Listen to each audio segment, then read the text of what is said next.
नमस्कार। India first के astrology first में आपका स्वागत है। मैं हूं पंडित विनोद गौतम, ज्योतिष मठ संस्थान भोपाल से। गुप्त नवरात्रि माघ शुक्ल पक्ष की प्रतिपदा से और आषाढ़ महीने में भी गुप्त नवरात्रियां, ये 2 नवरात्रियां होती हैं। इस बार 2 फरवरी से प्रारंभ होने वाली गुप्त नवरात्रि, जिस समय प्रातःकाल आप साधना में होंगे, उस समय पर आकाश मंडल में चतुर्ग्रही योग की छाया होगी। 4 ग्रह एक ही राशि में विद्यमान होंगे। देखा जाए तो उस दिन रवि योग पूरे समय पर, पूरे नवरात्रि में रवि योग विद्यमान रहेगा। बुधवार के दिन से आपकी साधना प्रारंभ हो जाएगी। गुप्त नवरात्रि में गुप्त साधनाएं करने के पहले गुरु ज्ञान आवश्यक है।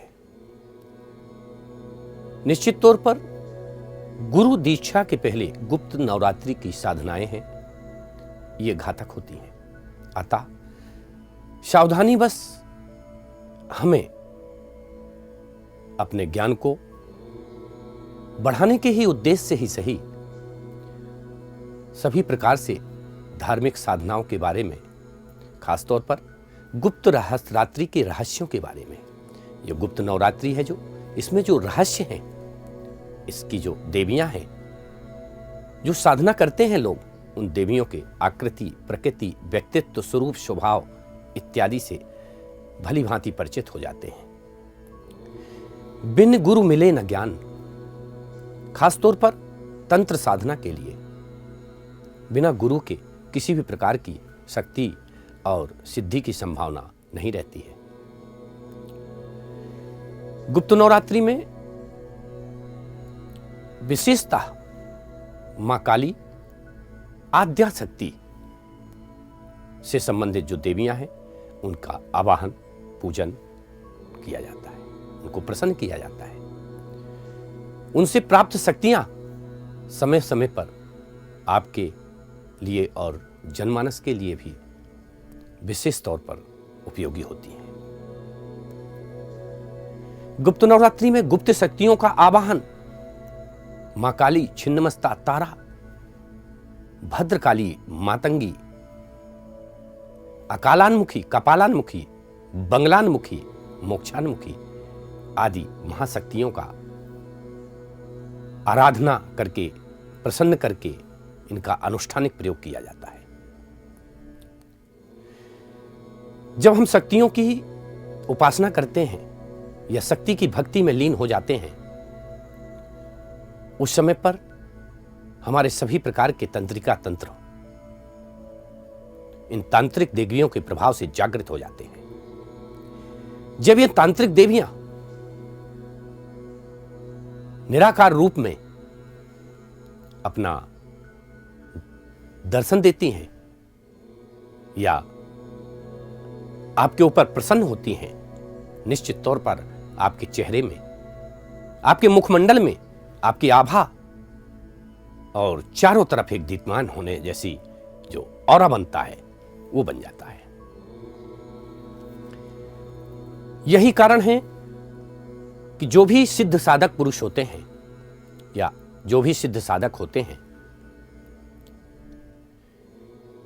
उनके एक विशेष प्रकार का आभा मंडल बना हुआ होता है। वो उनकी शक्ति है, वो उनकी शक्ति कण कण में समाहित है, रंग रंग में समाहित है। और ऐसी शक्तियों की कृपा प्राप्ति के लिए बिना गुरु के हमको आगे कदम नहीं बढ़ाना चाहिए। उग्रकाली, भद्रकाली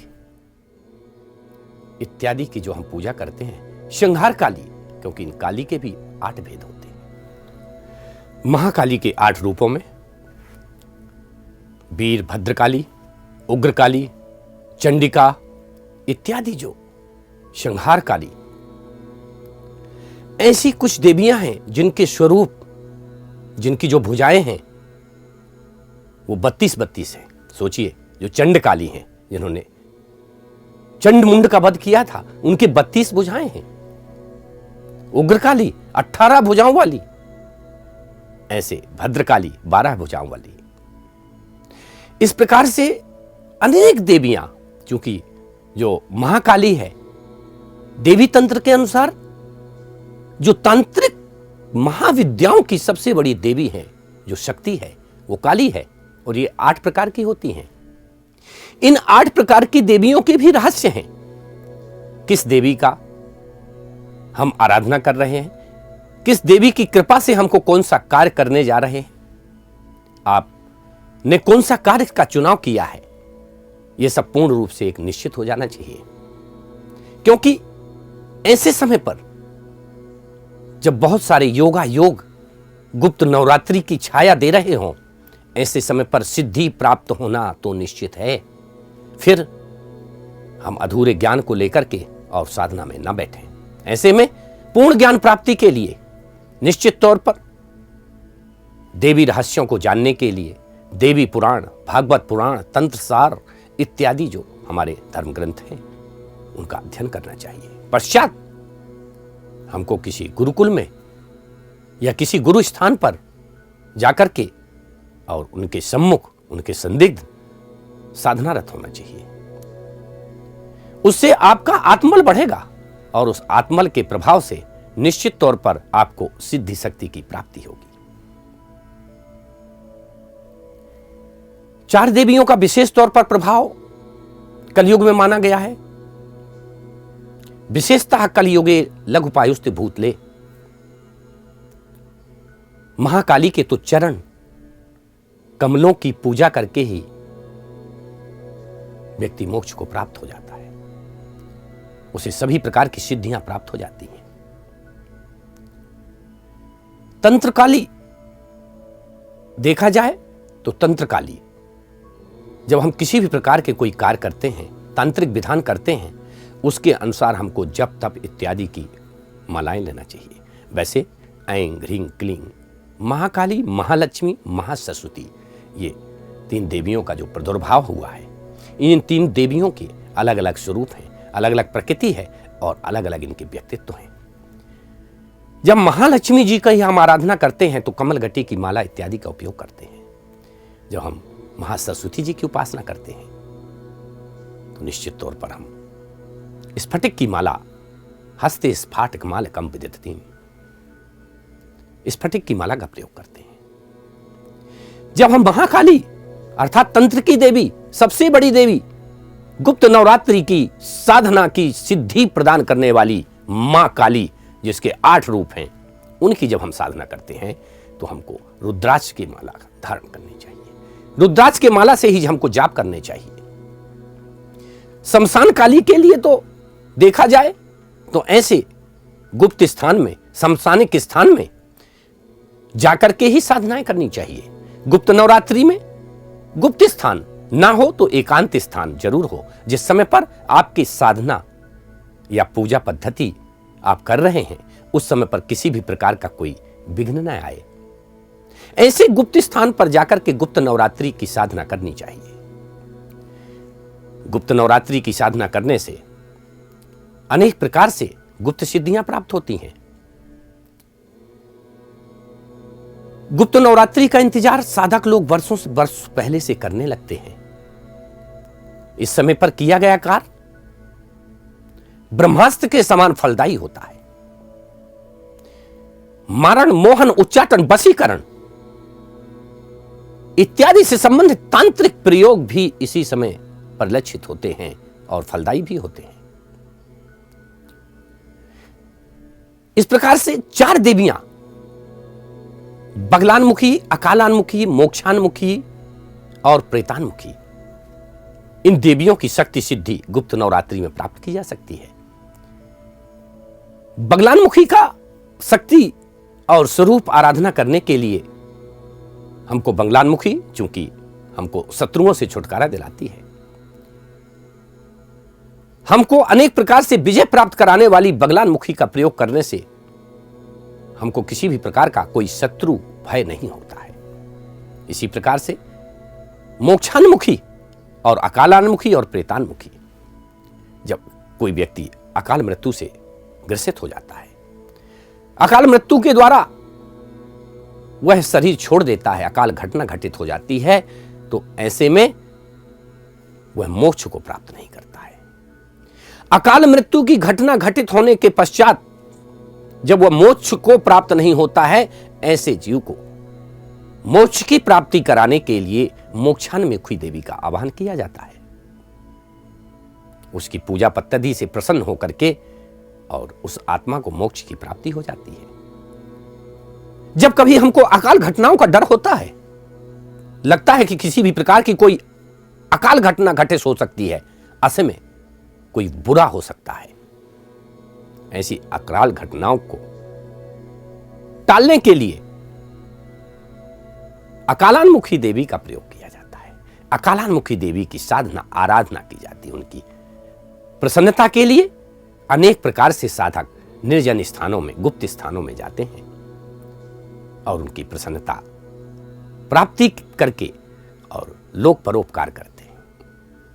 मोक्षान्मुखी देवी ये के बाद प्रेतान्मुखी देवी, जब व्यक्ति मोक्ष प्राप्त नहीं कर पाता है, प्रेत योनि में चला जाता है। प्रेतान्मुखी, जहां पर प्रेतों का वास हो जाए, जहां पर नेगेटिव एनर्जी विद्यमान हो जाए, नकारात्मक ऊर्जाओं से भर जाए, ऐसे कई खंडहर, निवास, किले इत्यादि होते हैं, जिसमें प्रेतान्मुखी देवी का आवाहन करके और उस नेगेटिव शक्तियों को, उस नकारात्मक ऊर्जाओं को खदेड़ा जाता है। अलग अलग कार्यों के लिए, अलग अलग विषयों के लिए तंत्र शास्त्र में जो सबसे बड़ी तंत्र देवी मां काली हैं, उनके बारे में, इन चारों स्वरूपों के बारे में बताया गया है। देखा जाए तो इनको आदि शक्ति कहा गया है। जिस प्रकार से आदि शिव होते हैं, उसी प्रकार से आदि शक्ति होते हैं। आदि शक्ति अनेक प्रकार से जन्म जन्मांतरों तक जनों का, प्राणियों का, यहां तक कि देवताओं का, भगवानों का, त्रिदेवों का दुख हरण करती आई है। हमेशा मां काली के द्वारा मनुष्यों का, प्राणियों का, देवताओं का कल्याण ही किया गया है। निश्चित तौर पर इस बार की जो नवरात्रि है, ये अनेक प्रकार से आपको पूर्ण रूप से फल की प्राप्ति कराएगी। साधना के लिए विशेष प्रकार की मूर्ति या विशेष प्रकार की किसी सामग्री की आवश्यकता नहीं होती है। साधना के लिए तो माता का स्वरूप ही साधक के मन में बस जाए, वही बहुत बड़ा आत्म परिवर्तन होता है। और जब भी आत्म परिवर्तन हो जाता है, आपकी भक्ति में सब शक्ति आ जाती है, तो निश्चित तौर पर उसका प्रतिफल भी प्राप्त आपको हो जाएगा। इस विश्वास के साथ हमको गुप्त नवरात्रि में गुप्त स्थान पर जाकर के, निर्जन स्थान पर जाकर के, ऐसे स्थान पर जहां पर हमको किसी भी प्रकार के रोक टोक या हमारे पूजा पद्धति में किसी भी प्रकार का कोई अवरोध ना आए, ऐसे समय पर, ऐसे स्थान पर हमको जाकर के ये रात्रिकालीन जो पूजाएं हैं, ये पूर्ण रूप से, पूर्ण निष्ठा और श्रद्धा और विश्वास के साथ में हमको करनी चाहिए, जिसके प्रभाव से हमको अनेक प्रकार की शक्ति सिद्धि की प्राप्ति होगी। सभी प्रकार के हमारे मनोरथ पूर्ण होंगे। इस गुप्त नवरात्रि में जो योग बन रहे हैं, प्रत्येक दिन रवि योग बन रहा है, सूर्य का योग, अर्थात अगर आप कोई साधना करते हैं इस योग में, तो निश्चित तौर पर हजारों गुना फल, क्योंकि मुहूर्त हमारे कार्यों को बल प्रदान करते हैं। जब हम कोई अच्छे योग में, अच्छे मुहूर्त में जब कार्य करते हैं, तो सिद्धि शक्ति निश्चित तौर पर बढ़ जाती है, या उस कार्य की जो सफलता है वो कई गुना बढ़ जाती है। तो निश्चित तौर पर इस गुप्त नवरात्रि में जो प्रथम दिन से लेकर के और हम 9 दिन तक आराधनाएं करेंगे, उस समय पर किसी न किसी दिन, प्रत्येक दिन किसी दिन सर्वार्थ सिद्धि योग, जैसे ही आप 2 तारीख को आराधना करेंगे, चतुर्ग्रही योग की छाया आपके ऊपर आएगी, निश्चित तौर पर आपके कार्यों को बल प्रदान करेगी। और साथ ही रवि योग रहेगा, 3 तारीख को सर्वार्थ सिद्धि योग रहेगा, 4 तारीख को रवि योग रहेगा, 5 तारीख को रवि योग रहेगा, 6 तारीख को रवि योग रहेगा, 8 तारीख को रवि योग रहेगा, 9 तारीख को रवि योग रहेगा। 10 तारीख को रवि योग रहेगा। ऐसे आप सोचिए कि प्रत्येक दिन रवि योग बन रहा है। ये विशेष नवरात्रि है, चूके नहीं। निश्चित तौर पर आप जो भी साधना कर सकते हैं, भले आपकी ये आधी अधूरी साधना हो, लेकिन निश्चित तौर पर ये कुछ ना कुछ आपको पूर्ण फल की प्राप्ति अवश्य कराएगी। इस प्रकार से कि नवरात्रि, गुप्त नवरात्रि विशेष योगों के द्वारा आपको प्रभावित करेगी। विशेष योग आपके जीवन में आपको सिद्धि फल प्राप्त कराएंगे।